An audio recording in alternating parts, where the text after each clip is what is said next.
Katika maisha yako usikubali kuendelea kuishi wakati hauna maono.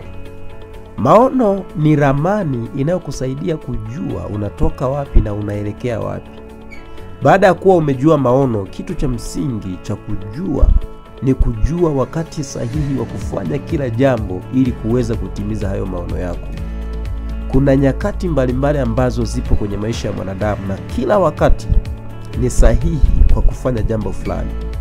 Jambo la msingi unalopaswa kujua ni katika kipindi fulani cha wakati unatakiwa ufanye kitu gani na uhakikishe umekifanya.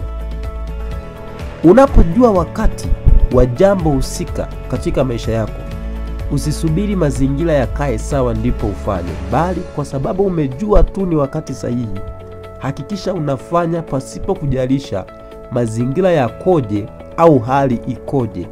Hata kama watu hawatakusapoti, hata kama watu hawatakuwa pamoja na wewe, lakini kwa sababu unajua hayo ndio majira sahihi ya wewe kulifanya hilo jambo, hakikisha unalifanya jambo hilo kwa nguvu zako zote, kwa uwezo wako wote, kwa akili zako zote. Unapofanya jambo katika wakati sahihi, hilo jambo hata kama watu hawatalikubali, lakini kwa upande wako litakuwa ni rahisi kwako kulifanya kwa sababu ni wakati sahihi. Kama vile tunavyoambiwa kwamba kila jambo linakuwa na wakati wake, na ni kweli kabisa.